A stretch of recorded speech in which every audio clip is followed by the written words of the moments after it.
This week, we welcome Nicky and Anthony from the YouTube channel New Dram Drinker and their own whiskey community, Certified Originals. We chat about their videos and whiskey clubs and so much more. Yeah, and talking about whiskey clubs, during our little chat, the four of us will be sipping on the Bimber London Club Release number 1. Pedro Jimenez finish. As always, you can see some more whiskey-based content, images, videos, etc.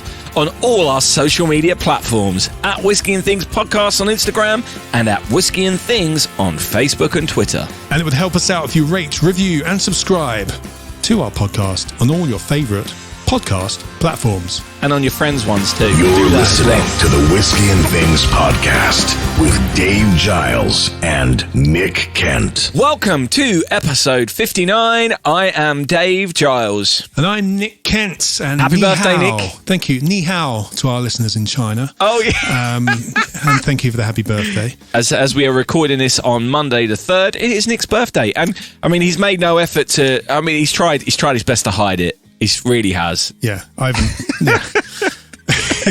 If you're, well, obviously this is a podcast, so you wouldn't know. He's wearing a badge. He's got balloons all over the place. It's crazy. It's absolutely crazy. I've got the party lights on the LEDs on the bar. Mate, it's like a rave in here. It's an absolute rave. Amazing stuff.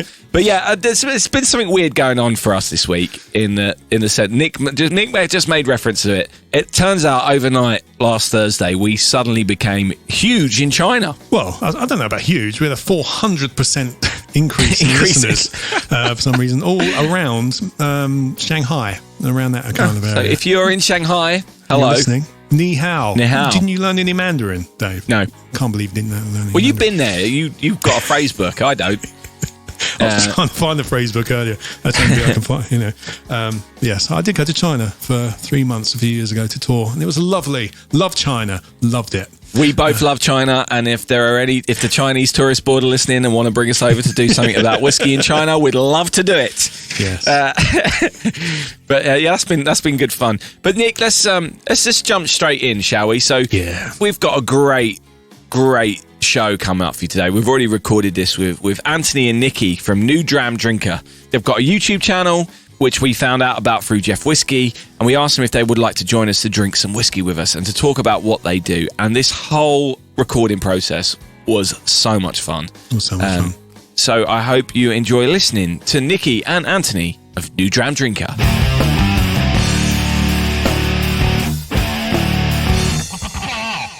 Welcome to Anthony and Nicky from New Dram Drinker. Thank you so much for joining us on our episode 59, believe it or not. It's been a pleasure getting to know you through your content over the last couple of months since we were introduced to you by Jeff Whiskey. So I've been looking forward to having you on and talking to you about whiskey. So tell us a little bit about how you got started with New Dram Drinker and where you are now with it. I'll start because it did start with me, Nicola. You did it without me. Oh. Yeah. My whiskey journey started quite young with my dad, but it was kind of Jack Daniels and the usual kind of go-to whiskies that everyone kind of starts with. And it just kind of one time I went out with some friends and they were all drinking whiskies I'd never heard of. And I came back from the night out thinking, you know what, I need to explore this a little bit more. Went to YouTube to try and find a new beginner whiskey kind of channel to kind of guide me through it. And I couldn't find it. That wasn't to say there wasn't one out there, but just on my cursory kind of searches on YouTube, didn't bring one up. So I thought, you know what, I might have a go at doing this. That might be a little kind of niche market of being able to do something. And here we are now. 2 years later, it's kind of going swimmingly, as they say. It's grown beyond anything I ever imagined it could be, to be honest. But yeah, we look forward to see where it goes from here. It was fair to say a couple of months in, I was like, I'm not having this. She's the other woman in the marriage. I'm not doing this. So she was taking up all of the time and money, and I was not part of it. It's like everything, isn't it? You start it, you're just kind of doing like you record the video, there's no editing, there's no kind of colour correcting or anything like that. And eventually, by the time I kind of really dig my heels into something, it kind of starts taking over. Oh, yes. And I think Nick knew that it was either joining or kind of just wait. I can still remember. So after he went out with his friends, around the same time, Ant had he'd been at Land Rover 25 years, and they get like a catalogue that comes through and you can buy a gift like from the company to say thank you. And I still remember the day. I can tell you where I was standing and everything, where you said, I think I'm going to buy a bottle of whiskey. It's in the catalogue. It's £40. It's like a Glenmorangie 10. And I remember saying, £40? You want to spend £40 on a whiskey? Oh my God, how little did I know. Yeah, we've had that conversation a lot. I was just like, really? Yeah. Yeah, that was how much I didn't know. Talking of pricey whiskies, before we carry on, let's all just pour a glass of this whiskey we're going to be talking more about later, so we can have some whilst we're talking. So we're going to try the Bimber Club single malt whiskey, the club edition rather, which is a Pedro Jimenez cask. And it's their first ever club release. We'll talk more about it later, but we're going to be drinking on that and experiencing that whilst we're talking to you guys. Awesome. We've already poured ours. We've had ours poured since about 12 o'clock. Yeah, I had mine poured before as well. Am I the only one who's never had this before? It seems if it's your first time, then yes. Cork sounds not amazing, but anyway, we'll go with it.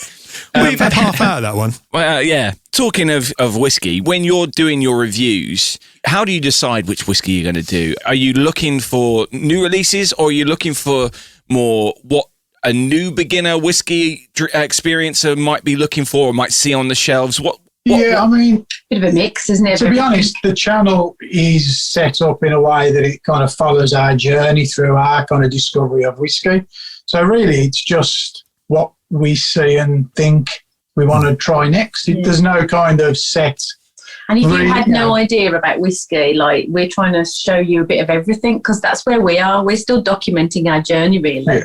Like this year, we're trying to get into independent bottlers because we didn't even know that was a thing. Like, you genuinely don't know that that's a thing. It's trying to explain. And trying to get the content interesting, to be honest. I mean, we could keep on drinking the same types of whiskies over and over again, but it's not that interesting just to watch people drinking the same thing over and over again. So. Usually we have a plan. So we buy some whiskies and we go, oh, we'll do this, we'll do this, we'll do this. And then something random will happen, like Somerton will come, we're part of the Somerton Club. Or like yesterday, Ant said, oh, by the way, I've ordered a whiskey and we'll do that. And I was like, oh, okay. So there's a kind of, it's following a loose plan. But it goes all over the shop, to be honest. Yeah. It could end up anywhere. Yeah, it kind of sounds like you're doing the same thing we've done, really, but like a year ahead. At the beginning, you just kind of, I don't know, there's no real structure. We were just finding whiskies, what we wanted to try, what we hadn't tried. Or stuff that we knew, so we felt we could at least talk about it with some with some kind of knowledge. Well, we thought we knew. What we knew, exactly. And that's similar to us. It's like, why would we go and try and buy whiskies that are above our knowledge level and try and tell people who know way more than us about whiskies that that we just genuinely don't know the information about? So we just try and learn our way through our channel. We've noticed and sometimes we try and film 2 videos back to back, we've noticed the more exciting the whiskey, the better the video, because you're excited about it, or you enjoy it, or we have that lovely conversation. Quite often I disagree with him, but you just have that. Just in life, not in whiskey. Are there any like styles of whiskey or regions which have surprised you over your kind of tastings that you didn't think you'd like? Yeah, I mean, I would say more the Islay for me, because again, it was one of those things that at the start I thought all whiskey tasted the same. So when you started to get like the sherry influenced ones, it was like, oh, that's a little bit different. And then I started to see, I think...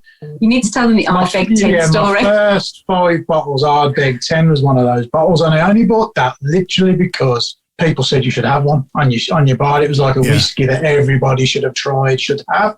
And I thought, you know what, let's go for it and let's buy one. And it blew my socks off. It was around Christmas time, and it became that. Not in a good way. Yeah, it became that whiskey that your family came round, and I was going like taking the cork out and going, "Smell that! It's like, this is going to make you fall off your chair." It wasn't what I wanted to drink at all. It was just something like, "You think you know whiskey? Try that."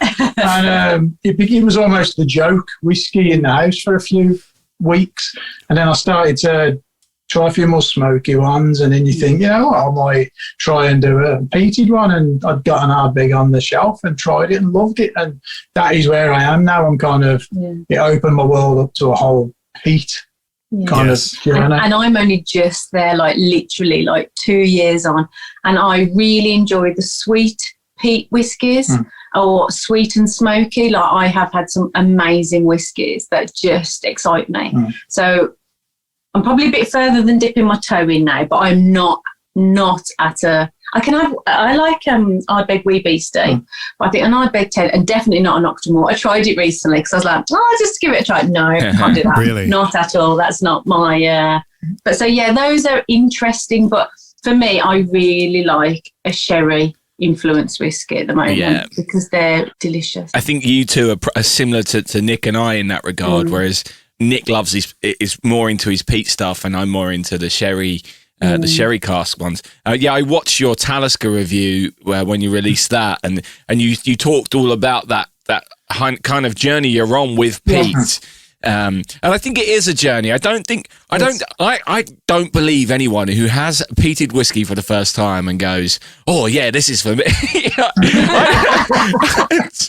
I don't think your palate's. It's the same as when you're a kid and you first have a beer, right? And you're like, "This is disgusting." Or you pretend to like it. Yeah, exactly. I mean, even things like tea and coffee. Your palate needs refining for certain things, and I think peated whiskey is one of those things that you need to dip your toe in. And once you start getting past the intensity of it, you do often I find my third or fourth sip with a peaty whiskey, I'm like, okay, now I'm enjoying this.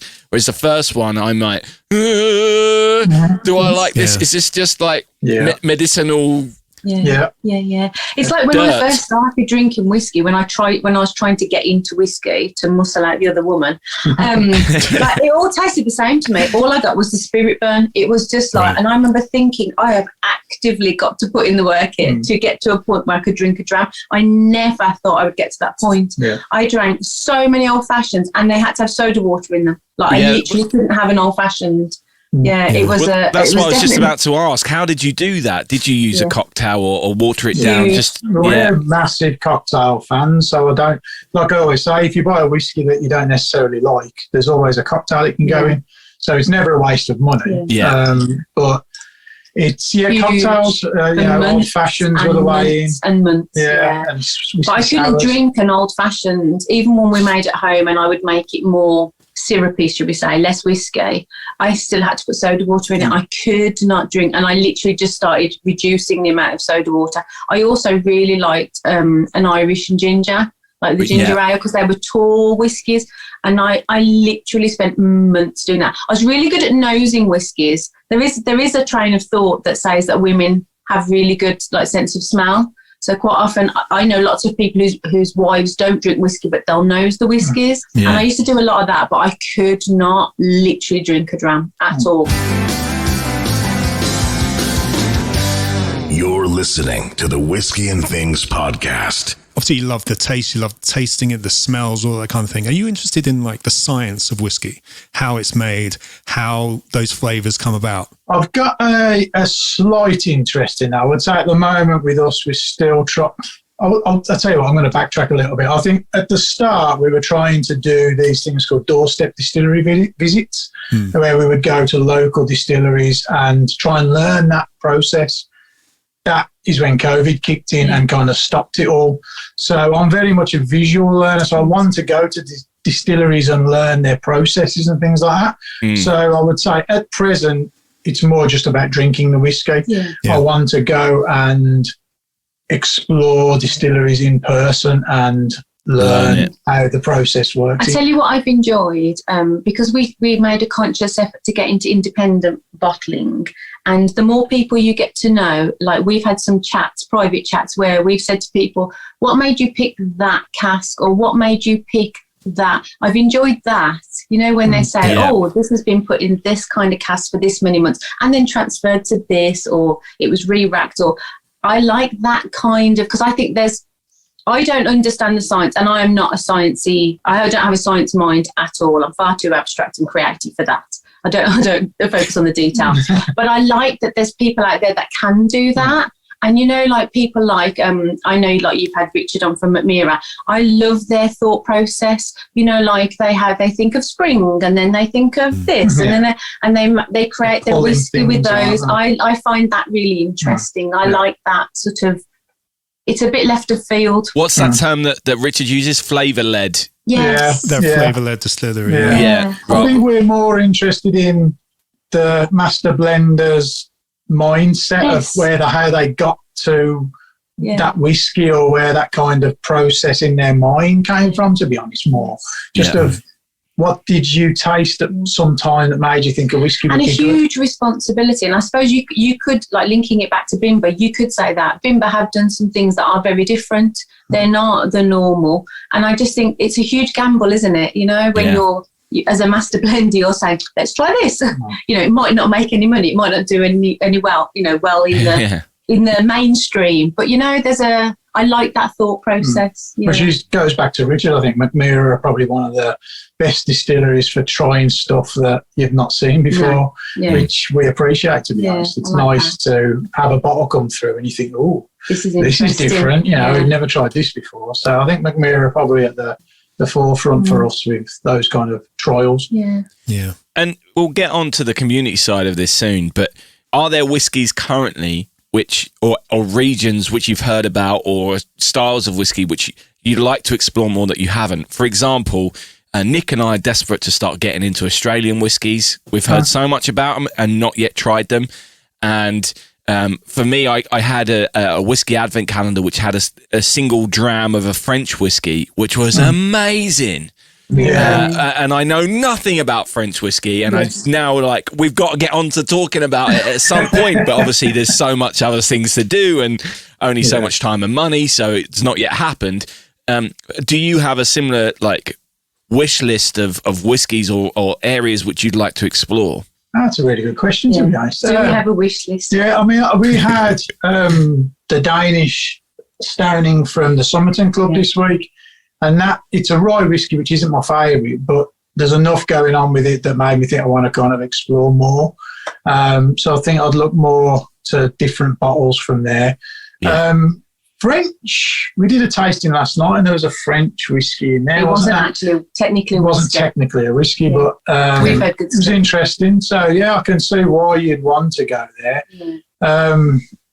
I think, to be honest, just like English whiskey as well, which brings us on to, who we're drinking today. It's quite exciting. There's so much going on at the moment. We've got a distillery that's opening up literally around the corner from us soon. Yeah, I saw that. Yeah, so I think the accessibility of English whiskey and how much it's growing at the moment is the exciting thing for us, because it's on our doorstep. We can literally go and visit these places.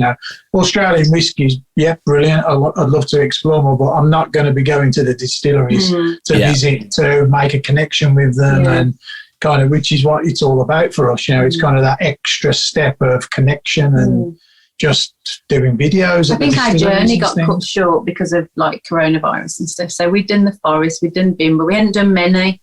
The lakes was somewhere we really wanted to go. We did Cotswolds. White Peak as well. They're about to drop their first sort of actual whiskey, and there's a lot, like you said, accessible to us. But we also really want to go to Edinburgh. We've never done a Scottish distillery. We've never been to Edinburgh together.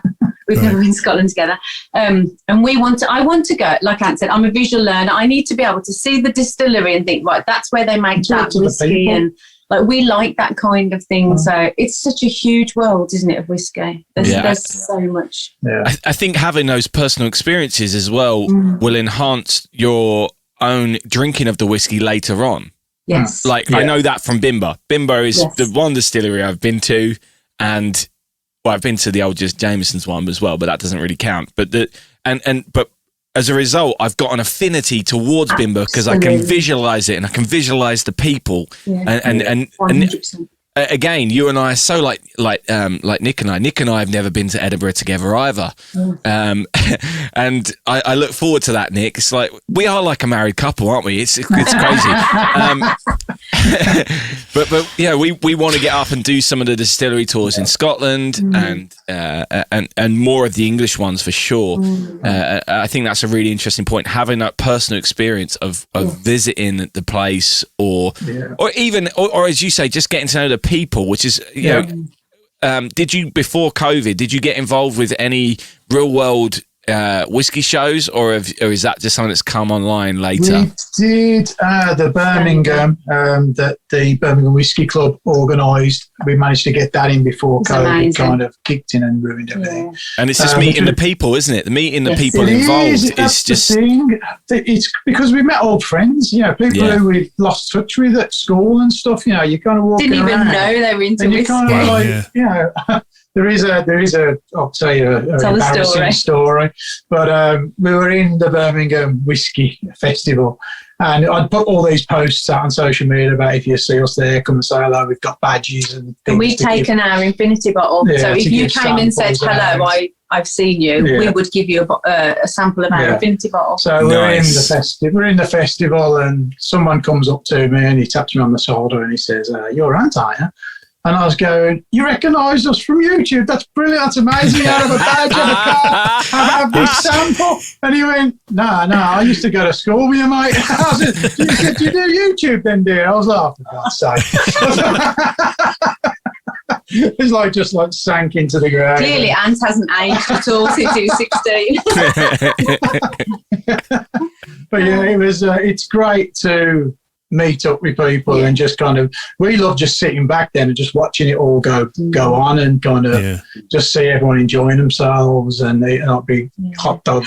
And even so we did one of the tastings there was the Compass Box one, and I do really like a Compass Box. And I kind of liked Compass, but I like their artwork and their I suppose their ethos. And then we went to the tasting there, and obviously they do 5 or 6, and you get to taste them and they talk about it. Again, talking about where they started, why they do this, why they do that. It makes you just go, "I really like your thought very process." Transparent, aren't they? Very sure. Yeah. And also the one positive from COVID kicking in when it did was that we've been doing this for 2 years now. We're not doing many shows, so that world is yet to open up to us now. We've got that to look forward to. So it's, there's loads of things to do. Now we've got the world's our oyster kind of thing once we all open up. And your palate is already a little bit more refined before you're even doing it, and you've got a little bit more to talk about yourselves rather than being a little bit shyer because you don't really know what's going on. That's it, absolutely. There's still days where we don't know what's going on. Absolutely. Yeah, know that one. Make it to you, make it scenario sometimes. That's why we call Whisky and Things, because then therefore we can always just talk about things. Always put a bit of music under it. We can just go off on, it could be like, "Oh, do you remember that time, Dave, at college?" Exactly. I remember that time at college when you did this stupid thing. Oh, yeah. So that's where you're far cleverer than us, because our name's just so much more just whiskey orientated. Should have been New Dram Drinker. I think it was just lazy. Oh no, it just rhymed with one of Dave's songs. That's how we came about it. That was exactly what it was. Whiskey. Anyway, do you guys have like a money no object whiskey, each of you? If you had a blank check that you'd like to try or own, or just to be able to say, "Look at that bottle on the shelf." Oh, see, now this is where you've opened up a whole can of worms here. Yeah. This is where we are different. You had to go there, didn't you? I am a believer of you don't save anything. No, you don't save things for a rainy day. Life is too short. You buy it, you enjoy it. Maybe that should be our new tagline. Buy it, enjoy it, drink it. So, and quite often buys things, and he says, no, we're not going to open this yet. No. And we have like this whole I think I always say random Tuesday. You should open stuff on a random Tuesday, not wait for a specialist time. Whiskey on a I don't- Tuesday. Now that's living, Nick. That is living. Personally, I don't have a whiskey that I'm aspiring to get. I don't look at whiskies that are that far out of my reach that it wouldn't be, it's just not, I don't strive to have a multi-1,000-pound whiskey on the shelf or anything like that. I would rather just go with, going back to Bimber again, like the first release, that wasn't that expensive. I think it was about £120, I think, when it came out originally. It's gone up in price now, but yeah, we haven't opened that, and we won't be opening. I prefer those type of ones where they're just special. It means a lot to us because of the circumstances more than anything else about got it and stuff like that. And those are the whiskies that mean more to me, to be honest. They have a memory that's attached to them, and that is more valuable than any monetary kind of price. I think for me, there's lots of whiskies. Obviously, there's lots of whiskies I'd like to buy. And they don't necessarily have to be expensive. There's lots of whiskies that I've tried, especially really early on, when you got to think like a year or 18 months ago, if I drank any whiskey that I could drink and I liked, I was like, oh, I can drink this one. I like this one. And there's a few like things that I tried really early on, like Glenglassaugh, the PX, a lot of the sherry ones. They're like £40 and we've probably never replaced them because there's always something else to buy. I'd like to go back and almost buy the first 10 whiskies I ever enjoyed. That's really interesting. That's a good point, throwing the question back to you guys, really. What's your thoughts on it? Are the whiskies, would you spend thousands on a whiskey if you could afford to? I probably would, but not for a status thing, but because I want to drink them. Like, you would be disappointed. Could any whiskey ever be worth £2,000? Well, we have this conversation about guitars as well, and there comes a point where a guitar, once you get over £1,500, £2,000 for a guitar, and I know the guitar's more expensive than whiskey, so they scale that down for whiskey to like £150, £200 or whatever. But how much more per pound? How much better can it be? And so when you get to a £20,000 guitar, there's no way it's 10 times better than the $2,000 one. There's just no way. Diminishing returns, I think. is the phrase exactly. We need on this it one. is law of diminishing returns. I'd say 85, 90, maybe 100. Is it any better after that? Especially with the palette I've got at the moment, it's getting there. But it's I don't think I deserve anything more than that, or like anything really expensive, because I don't feel like I'm going to appreciate it than somebody who may have been doing it for years, and you know. But still wouldn't at the moment, even if I had it. To be honest, I don't know if thousands is right. I think I would spend £300, £400, £500. I think that's probably. Like there's some Four Roses. I love a bourbon, and Four Roses is it's just a really a normal bottle of Four Roses about £30. But they have the proper small batch, not their one they call small batch, which isn't really small batch, and that's about £300 a bottle. And I just really want to try it, just to see, just to be able to say, oh, it's that much better than the £30 ones, or. Yeah, I'll just stick with a £30 one because that's fine, And I think I don't necessarily need the full bottle. I'd like to try it. I'd just like to. We've been trying some like elixir stuff recently. We had Chanel on last week, and we had two which are around 65, 70, £80. But then we tried the one which was a 22-year-old, and it was 150 quid, and you could taste the difference. Not that the other ones weren't nice, but you could just really taste the difference. Yeah. All high proofs, but they weren't blowing your head off. But this last one, it tastes like peaches, and it was absolutely beautiful. Yeah. That's awesome. So there is that kind of line, isn't there? Yeah. Definitely. I think as well, we found when we first started, like people will say things to us like, you need a Glenmorangie, you need a Glenmorangie, you need a this. And you quite often go in entry level. You get the one you can get easily in the supermarket, because there's a whole world out there. You're trying to spend maybe £40. Quite often those are quite disappointing because they are the entry level. And like you said, if then you go up, so they're probably usually 10-year-olds. If you go up to a 15 or their special edition or a specific something, or even an indie bottling, there's usually something really lovely in there, isn't there? So that makes you want to spend more, not massive amounts, but. And I think this is where indie bottlers become really important, because if I'm going to spend over £100 on a bottle of whiskey, I want to trust that the people that are saying you're going to like this, or are saying that this is worth that much money, I trust them that actually okay, I'm willing to spend £150 on you because the £60 bottle you gave me or we had was incredible. So I trust that you doubling your price, it's going to be special. Yeah. Double the flavour. Exactly. And as with, I think, any industry or anything, there's sharks out there. There's and people who may overprice something just because they know they can because of a brand or whatever it may be. And for example, I don't think Johnny Walker Blue is worth the money. We've had it. No. I don't think it's worth the money. I don't think it makes sense to be that much. Johnny Walker Blue up in this conversation. We don't talk about that now. I was thinking about this week, Dave. I was trying to play devil's advocate a bit and think, why is it cost that money? Because I think the whiskies which are in there are old enough to justify it, to be worth it. Yeah, fair enough. But in terms of flavour and what you're getting, I don't think it's worth it. It's a status thing, isn't it? Yeah. The whiskey that's in it now isn't the whiskey that it isn't the same blend as it is now. So it's changed over the years. The old Blue Label, I think, was worth the money. And we did a tasting a while ago with Greg from Greg's Whiskey Guide, and he sent me an old, I think it was from the 80s, Johnny Walker, and we compared ours to his. Nothing. Blew it out the water. Really? Yeah. Wow. His was worth the money. So I think that's the difference. Yeah. And that's my point. They're now trading on a reputation, using the same label and giving an inferior product, which they're charging the same price for. And it's see, I think I'm not a fan of that. But only because you know what you know.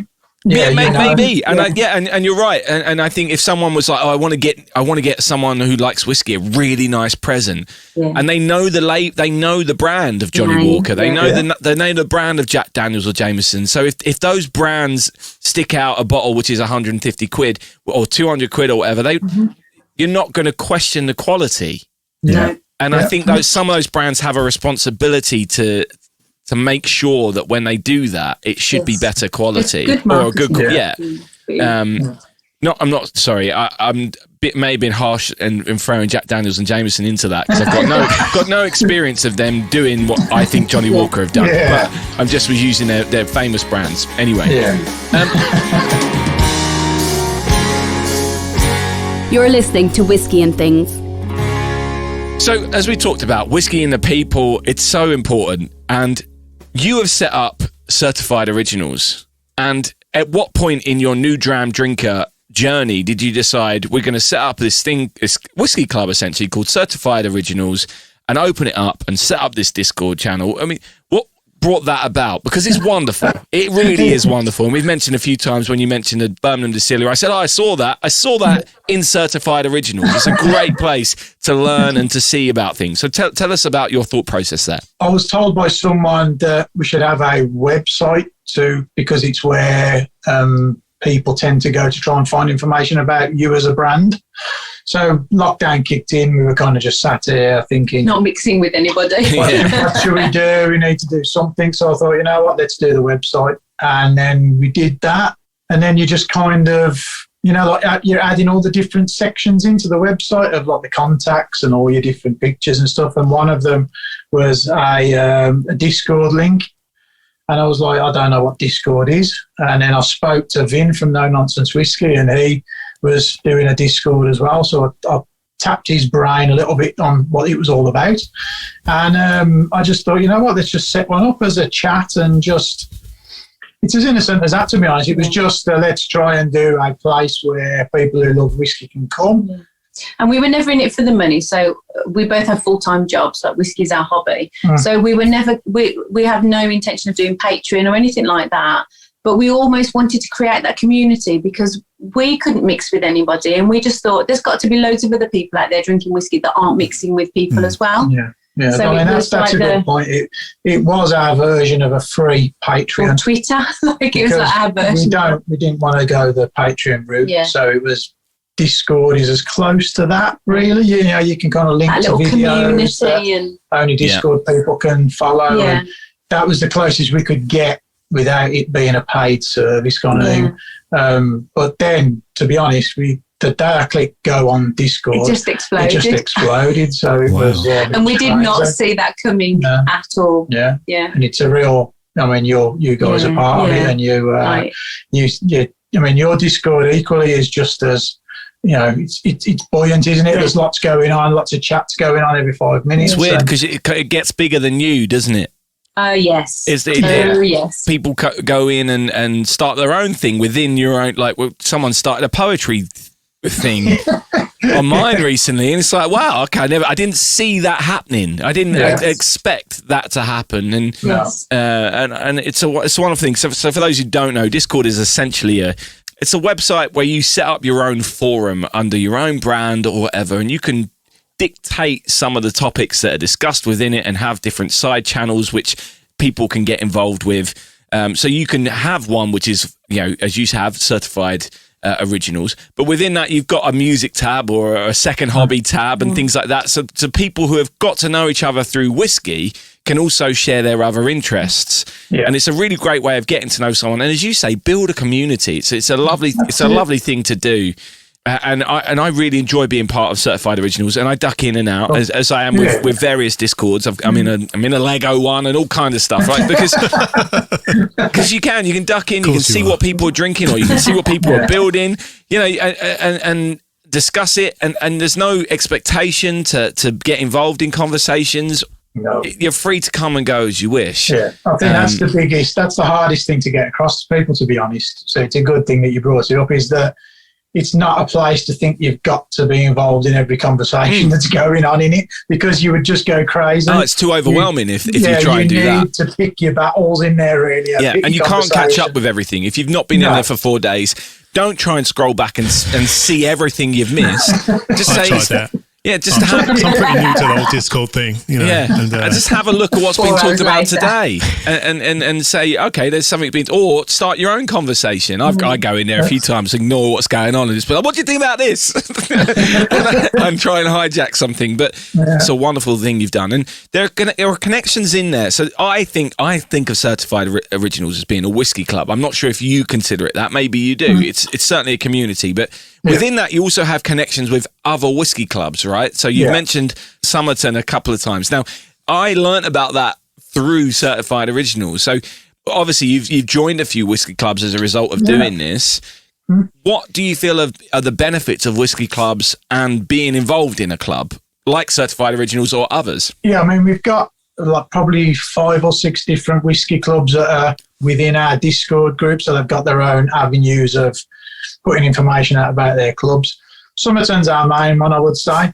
They've been invaluable, to be honest, with our journey, because it's getting a whiskey sent to you who's got more knowledge about whiskey than you yourself. So they're whiskies that we wouldn't pick. We wouldn't know about. There might even be brands that we didn't even know existed.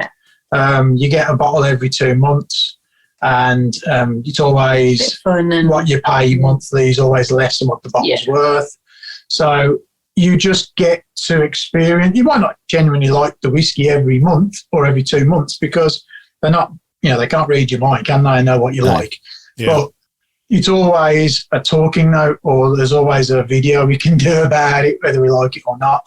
And they are a great community to be involved. They've got their own Discord chat and everything as well, festival, which is probably where you saw. We did a virtual festival with them. Yeah, so they're a great group. We're members of the Birmingham Whisky Club, which we need to renew because that ran out during COVID. Yeah. They're a great place to be able to just go and hook up with people in the flesh, obviously, because it's an actual bar. But they're doing great things as well with tastings, really kind of grasped hold of the lockdown situation and made the best of it. But yeah, I think that was another side of the Discord we never really expected, that other clubs within our club would join in. So we wanted to be an umbrella. Certified Originals is an umbrella under which all whiskey communities can come. We welcome any clubs that want to have a sub chat in our Discord to just get in touch with us, and we'll I think you have to try some of them as well. So we were in a few of the whiskey chats, and some of them were so over our head. Like some of them you would pop out for an hour, and there was like 400 messages, and you wouldn't understand half of what was being discussed. And we were just like, whoa, this is way too advanced for us. So I think we're just going to try it. And we're not members of every club that's in our Discord. No. We've got the Black Barrel Club, and we're not a member of those yet, because you can't be a member of everything. We're not money. It all costs money at the end. And time. You don't have time to do every festival and every tasting and all that kind of stuff. So you got to pick your battles, haven't you? Yeah, and that's going to only get worse when we start going out more, isn't it? It's inevitable that all these virtual things that are going on will slowly kind of quieten down a little bit. But that's the one positive I think you've got to take from COVID. I'm always somebody that's going to look for the silver lining, and I think from the Discord, obviously we do our Sunday night chats and things like that. We are connecting with people all over the world. We have regulars from different countries that I would now class as friends, even though we've never actually met in person, because I see them every Sunday. Do you know what I mean? And as we said, as I mentioned a few times now, this whole thing with doing this whiskey thing is the connections you make with people. I think it's one of the biggest part of having whiskey as a hobby. It's not just the liquid, it's the people and the stories. And I think that's a real big part of it. Now, I know you said it's not about money, and I love that, but I think another side of what you guys do, which needs to be talked about, is the charity side of what you're doing. Oh, yeah. Because I think it's wonderful that you're doing this, and I want you to explain what you are doing and why you're doing it. So Ant and I don't do New Year's resolutions. It's just a thing that I don't do. But we always have an intention in January. So this year we said we would like to pick a charity and we would like to raise £1,000 over 12 months. That was our intention. But we had no idea which charity to pick. And I'm just somebody who I just think the universe will send a charity to me and that will be it. So just as a conversation in the Certified Originals, one of our members, his wife, has a condition called myeloma. And she's had it for a long time and she's recently had a relapse. And it just came up as a conversation. It's a skin cancer. And she was undergoing treatment. So we just said, let's just pick this then, because it's something close to our heart. We know the person. Let's just do this. So we set ourselves the challenge to raise £1,000 over 12 months. And obviously within our little whiskey community and COVID, so everything was online, it was all that. So we started doing a few little tastings and we said we would buy the bottles, we share them out, blah, blah, blah, some auctions, some little things like that. And it just went viral. It just went. We didn't even, this sounds awful, we'd got a plan to put all this effort in and contact all these distilleries and just word of mouth, I wish I'd taken pictures. We got to about the end of January, middle of February, and I've got a very large kitchen and I couldn't move in my kitchen because people were sending us stuff to auction and saying, oh, we'd like to give you 2 tickets for a free tour when this happened. And it just went huge. And we're up to about just coming up to £4,000 because so we got to the end of January and blew £1,000 out the water and we were like, oh, okay. So then we changed it to £3,000 and we're like May now and we're on £4,000. Yeah. So it just keeps rolling and rolling and rolling. It's been amazing. Yeah. So and you're doing so many different things. It's not just the auctions or whatever. There was a great competition of how many corks in the bottle, which I really enjoyed. Got involved with that one. It's all little things like that, which you can just have fun with at the same time as contributing to something. And we just want to make it fun, like you said. Yeah. So it's a wonderful thing, and well done. Yeah. Thank you. It's been good. It means a lot. Good. It does. Yeah. Using the platform you've created to doing something good. Yeah, and I think lots of people like to give, and obviously in lockdown it's really hard to give, isn't it? Because lots of people were furloughed, they were at home, they're not going anywhere, and it's just like you said, another element of the community, isn't it? Yeah. Absolutely. Whiskey bots roll out. Can I ask you a question? You guys are absolutely. What's your connection with Bimber and what's been your journey to get to? Because obviously you're members of the club, because you wouldn't have this bottle if you weren't. Right. So how did that all come about? I know you've been there with Matt McKay.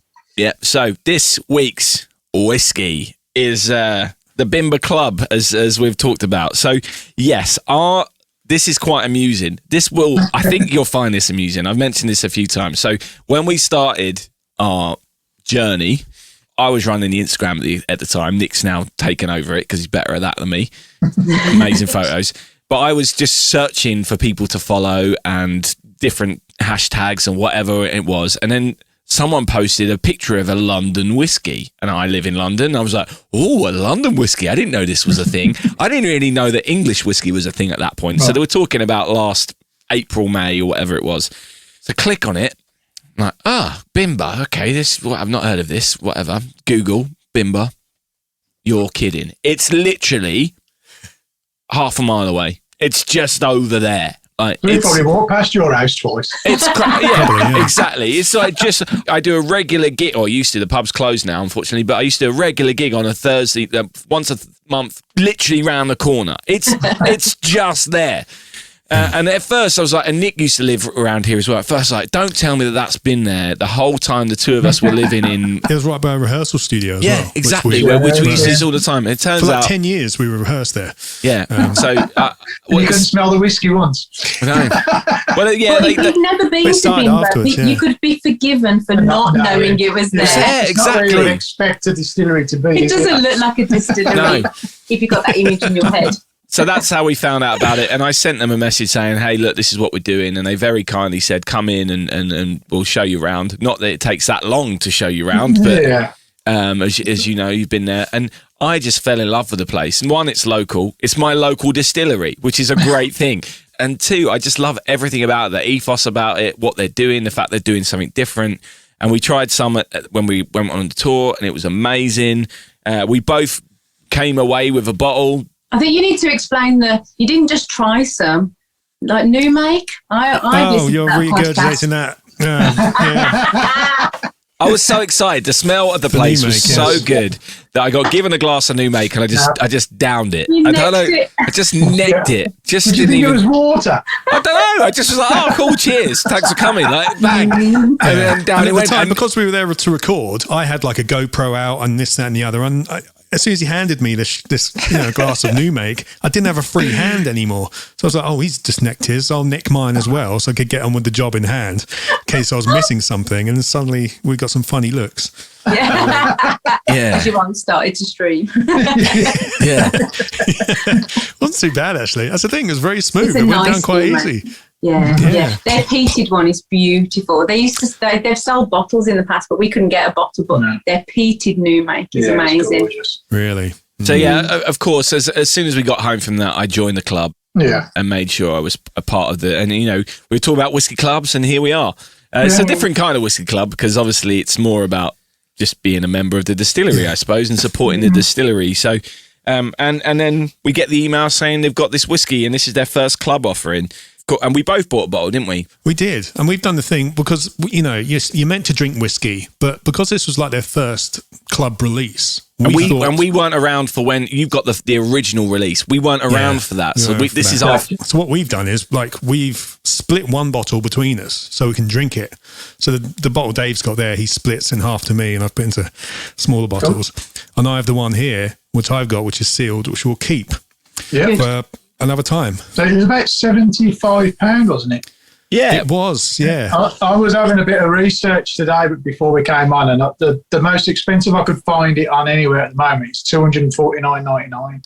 I can beat that. I found one earlier for £325. Did you? Yeah. Flipping heck. I'm not sure whether it's quite a low number. It's 272. I'm not sure whether that has any kind of thing to. But yeah, I don't think so because it's just your membership number, isn't it? Yeah. So it's not like the actual number of the bottle you've got. I mean, like the first has actually got like its own number. Yeah. Regardless to anything they're going else, to run out, and I think if it becomes a bigger and bigger distillery, say 10 years down the line, people are going to want those bottles because they cannot get their hands on them.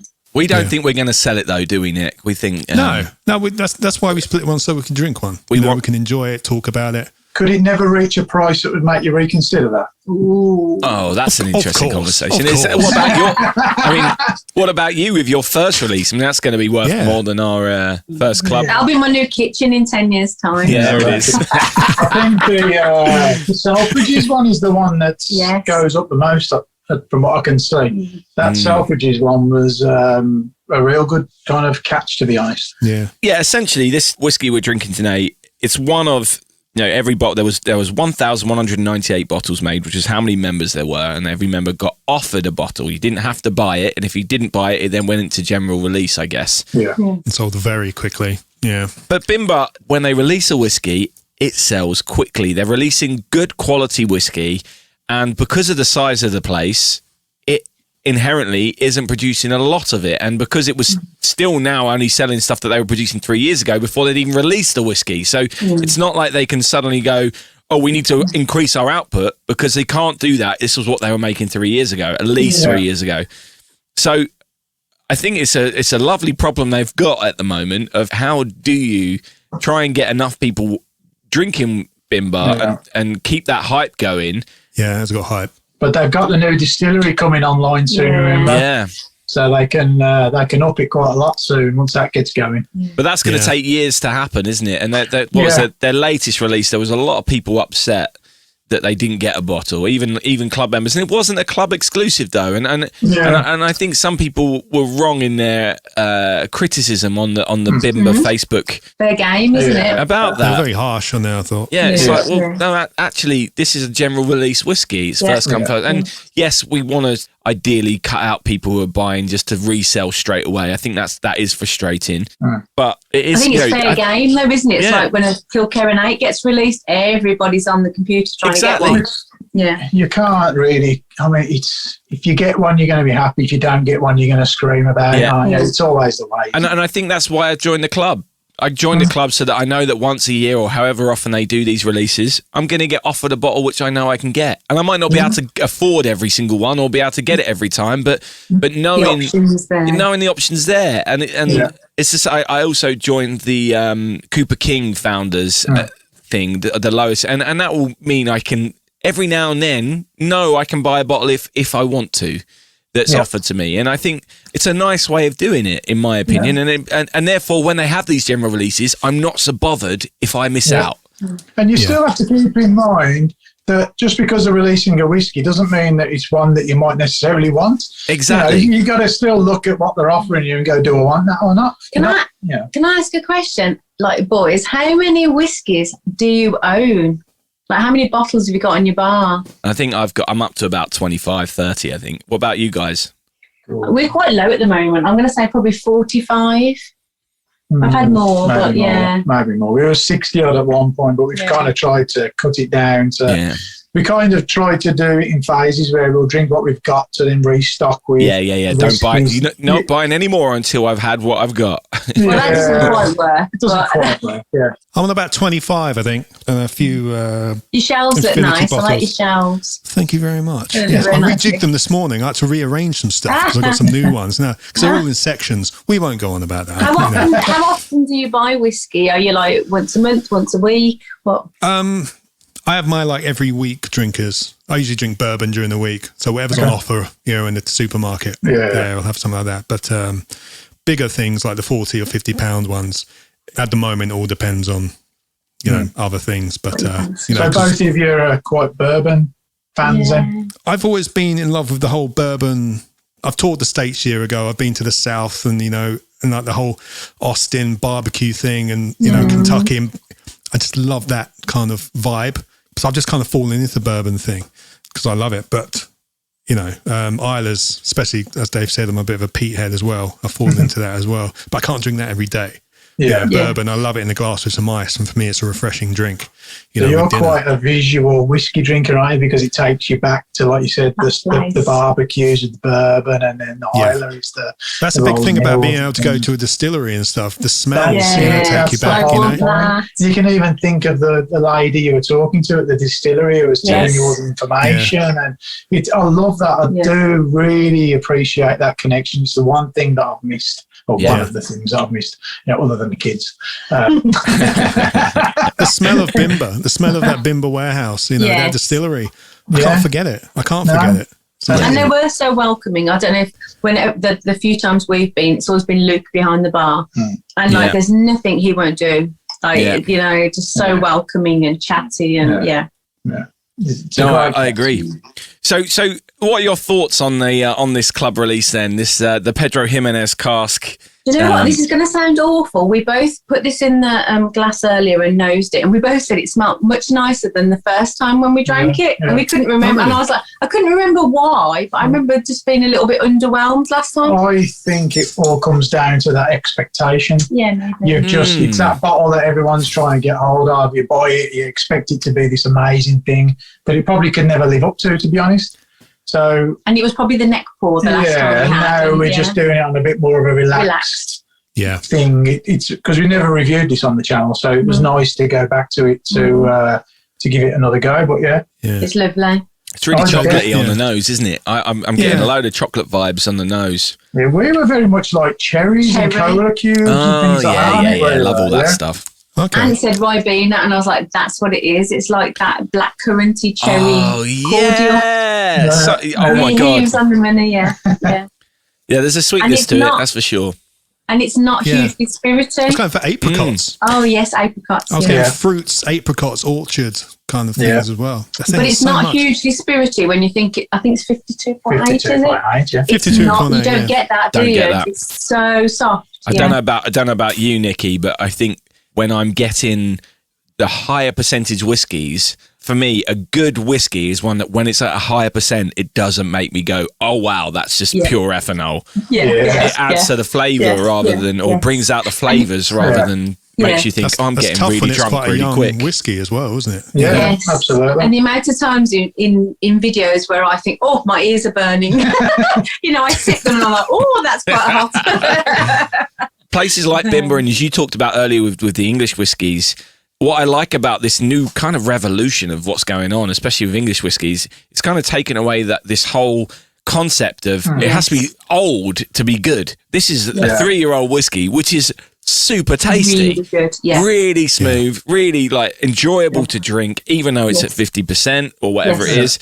And everything that you thought you knew about whiskey was, if it's only 3 years old, it can't be any good. But they've these new distilleries, especially in England and other places that aren't beholden to the rules of Scotch, are able to make things that are flavour-led or just change their process slightly to make you go... They're doing something really right. Do you think that's Darius's, third generation moonshiner? Do you think it's all of that little history, like little nods? I don't know. I think he's doing something right. He just knows what he's doing, doesn't he? Yeah. You would never believe that what they pump out comes from the distillery. A tiny little garage. Yeah, essentially an old car garage, right, next to the Body Works. Because we did a tour, a few years ago there, and then we did a CO tour in between the two lockdowns, so we managed just to squeeze one in between. And we'd got people coming and you're kind of going, I hope they kind of know what to expect, because if they're expecting a distillery that they've been to before or have seen on TV, then Bimber could very well be a disappointment to them. That stereotypical green field in the middle of the Cotswolds. You kind of, when they got there, I can imagine there was probably a few rolling eyes because, you got the skip and the industrial and everything. And, but once you get in there, it's crazy because we've always gone there and it goes from daylight, really sunlight, and as you walk in, your kind of eyes adjust to the darkness in there, and then you're in this other world of an industrial estate, are you? And it's an amazing place. For people that have never been there, you literally can stand in that distillery and turn your body 360 and see everything. See every process. That small, isn't it? Yeah. The last distillery I went to before I went there was Ben Nevis, on the side of a mountain, with all everything spread over, however big that one is. Much different experience. But how was the personal connection between the two? Would you say Bimber get better because it's a bit more of a close-knit community there? You feel like you're stopping them from working in some ways. I always feel like they're like working around you, aren't they? I love that. I love being in the middle of it. Still doing it. I loved, Yeah, compared to the Jameson's one I went to, where I know it was a historical distillery, so they weren't even making spirit there anymore, but that was very much a tourist attraction. When this wasn't. This was a working distillery, and you're in the middle of it, and somehow there's a bar in there as well. It was crazy.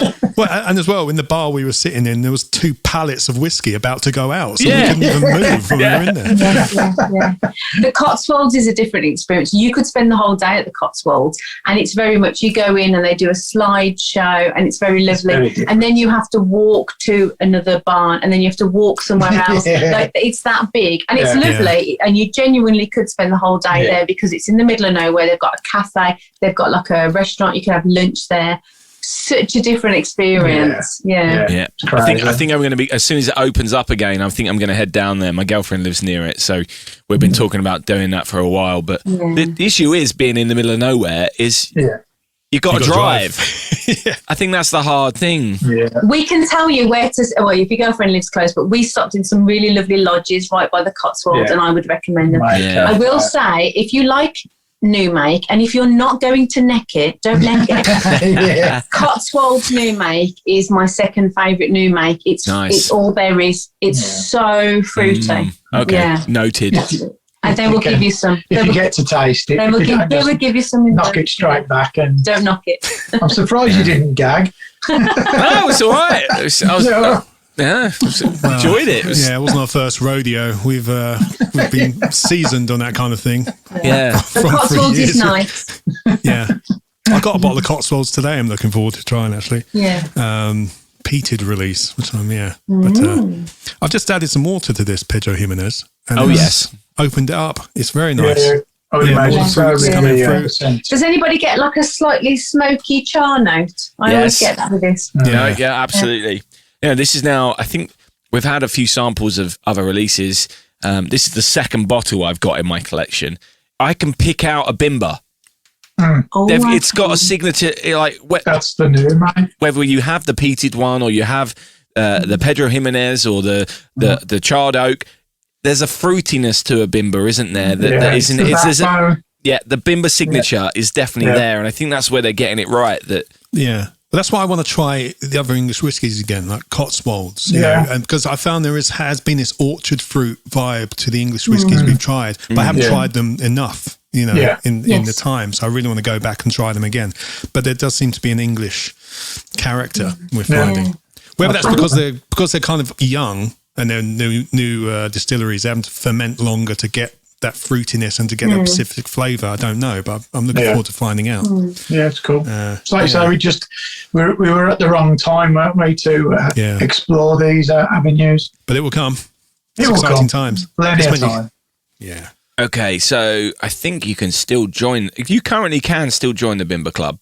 So I thought it might have come down in price, because I remember looking. I think it was £40 when I joined. Last time I looked, I think it was £33.50. Yeah. So but you get a tour every year. Maybe that's before tax. I don't know whether it's before tax. Maybe, quite possibly. Because it said 40, and then when you then went on the website, it then said $33.50. So I'll be a P&P in that. Yeah, it's with shipping. With shipping. They include that separately. So with that membership I've had a whiskey. Membership benefits. Membership benefits. You get a welcome pack, which includes a sample and a bit of new make and 2 branded glasses. You get a free annual tour, which is lovely. Exclusive member events, advance notice of other releases that are coming up, tasting panels, and a 10% discount of other things. I've recently bought I've still not had it yet. They sold a Bimber hot toddy kit. Nice. We never got that. Is it good? I haven't had it. It's sitting there. All the ingredients all the different ingredients in there smell amazing. But I haven't actually had it. And of course, you get access to these Bimber Club bottlings, which I think is the reason to join, as we said. It's one a year, aren't they? I think. It's just that nice knowing that we're going to get a chance when, as we discussed, it sells so quickly. It's nice to know we're going to have the option to buy a bottle of Bimber every year. Well, you're guaranteed that, are you? Yeah. Which is about, and then like the tour itself being thrown in as well, one a year. It's like exactly. Crazy. I keep telling anyone, if you're doing the tour, let me know. I'll come and do it with you. Anyone's going to Bimber, it's just there. Well, I've got my voucher, when I come down. But when you do the tour as well, sometimes there's bottles on offer as well that you can buy. Yeah. So the distillery editions. So, it's win-win. Yeah. And if you like gin, if you can still get hold of any of their gin releases, which aren't going to carry on for longer, they're good. They're different. It's good what they're doing. Anyway, I think we should round this up. We'll wrap this up. Wrap this up. Let's wrap this up. Let's wrap this up. But thanks so much for joining us for Nick's birthday. And for putting a little banner up. Thanks for coming. Yeah, that was lovely. Thank you very much. Lovely. Before we start, it's a bank holiday, so thank you for joining us on the bank holiday. Yeah. I would love to do this again with you guys. Obviously, let's do these kind of things more often if you're up for that, because you guys are wonderful, and what you're doing is wonderful, and you've blown us out the water. So thanks very much for joining us. No problem. I didn't slap him once. Thank you. That's why me and Dave do it apart. Yeah, that's why we can't be in the same room anymore. We slap each other. Not saying that if we do a few more of these, it won't happen. But at the moment, I was on my best behaviour. she's on her best behaviour, so I'm saying. Amazing. Thank you so much for having us. No worries. Yeah. Thank you, guys. You're listening to Whisky and Things. So we were talking to Nicky and Anthony for over an hour there. I'm not sure how much Nick has ended up cutting out, but if you want to watch that full interview and enjoy it, watching that as much as you heard listening to it, then you can go and watch that unedited video on our Patreon page, patreon.com/Whisky and Things. Yeah, you can find out more about New Dram Drinker and their certified originals Discord over on their website, newdramdrinker.weebly.com. It's a great website and it's a great Discord. Definitely worth getting involved. Yes. And you can follow Elixir and the brands individually via social media accounts. It's my birthday, let me off. I didn't update that bit.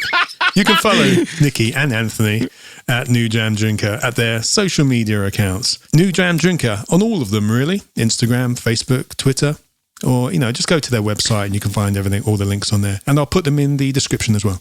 Absolutely. So that's all the podcast angels are letting us do today. We'll be back next week with another fun-packed shows. So, the angels have had their share. So have you. Thanks for coming. Share. Yes. Whiskey and Things.